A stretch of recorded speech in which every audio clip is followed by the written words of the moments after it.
सोनम वांगचुक के समर्थन में जंतर मंतर पहुंचे चंद्रशेखर आजाद ने आखिर ऐसा क्या कह दिया कि सियासत गर्मा गई। अखिलेश यादव ने सोनम वांगचुक के समर्थन में भाजपा सरकार पर इतना बड़ा हमला क्यों बोला।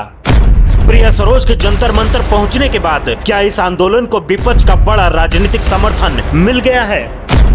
राजधानी के जंतर मंतर पर काकरोच जनता पार्टी के बैनर तले चल रहा छात्रों का आंदोलन लगातार चर्चा में बना हुआ है। बुधवार को यह प्रदर्शन 26वें दिन में पहुंच गया। अपनी विभिन्न मांगों को लेकर छात्र छात्राएं लगातार धरने पर डटे हुए हैं। इसी बीच आंदोलन को उस समय नई मजबूती मिली जब भीम आर्मी प्रमुख और सांसद चंद्रशेखर आजाद जंतर मंतर पहुंचे। उन्होंने प्रदर्शनकारी छात्रों से मुलाकात कर उनका हौसला बढ़ाया और अनिश्चितकालीन भूख हड़ताल पर बैठे सामाजिक कार्यकर्ता सोनम वांगचुक का हालचाल जाना। छात्रों के लोकतांत्रिक संघर्ष के प्रति अपना समर्थन जताते हुए उन्होंने सरकार से उनकी मांगों पर गंभीरता से विचार करने की अपील की। चंद्रशेखर आजाद ने कहा, धर्मेंद्र प्रधान जी को कहना चाहता हूं, अगर आप कुछ नहीं कर सकते तो कुर्सी छोड़ क्यों नहीं देते, क्यों चिपक के बैठे हो। अगर एक बार कोई बात कह दी जाए तो उसे माना जाना चाहिए, उसके बाद दोबारा कहना पड़े तो यह अनुशासन के बाहर है। अगर आप कुर्सी पर बैठकर देश के युवाओं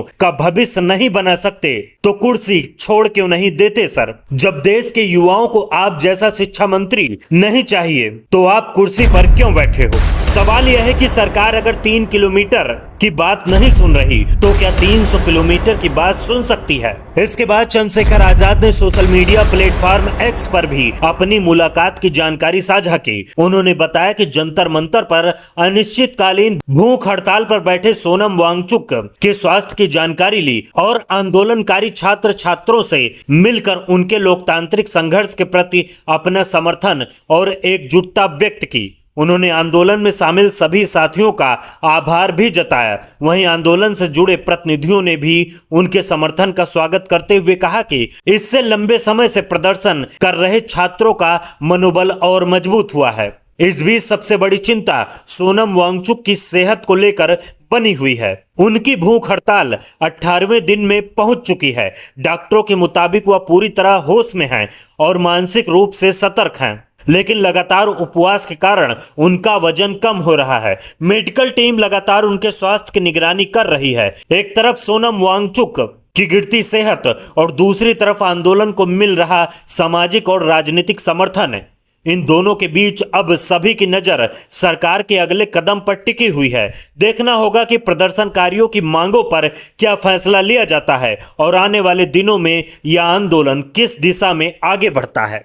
इस आंदोलन को समाजवादी पार्टी का भी खुला समर्थन मिल रहा है। समाजवादी पार्टी के राष्ट्रीय अध्यक्ष अखिलेश यादव ने सोनम वांगचुक से अनशन समाप्त करने की अपील करते हुए कहा कि उनका जीवन देश और दुनिया के लिए बेहद महत्वपूर्ण है। उन्होंने कहा कि सोनम वांगचुक ने हमेशा मानवता, पर्यावरण और लोकतंत्र की आवाज उठाई है, इसलिए उनका स्वस्थ रहना ज्यादा जरूरी है। अखिलेश यादव ने आरोप लगाया कि मौजूदा सरकार छात्रों और युवाओं की चिंताओं के प्रति गंभीर नहीं है और उनसे किसी संवेदनशील फैसले की उम्मीद करना मुश्किल है।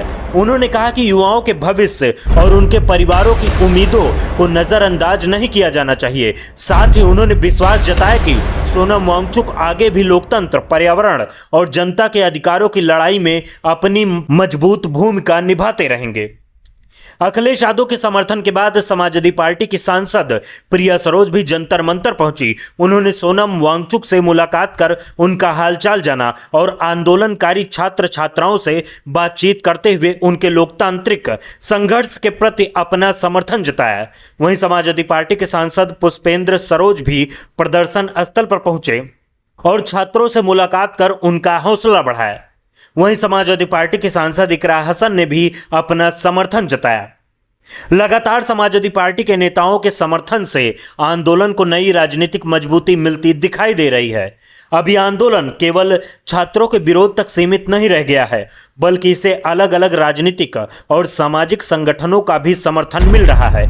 ऐसे में अब सभी की निगाहें सरकार के अगले कदम पर टिकी हैं कि क्या आंदोलनकारियों की मांगों पर कोई ठोस पहल होगी या विरोध प्रदर्शन आने वाले दिनों में और तेज होगा।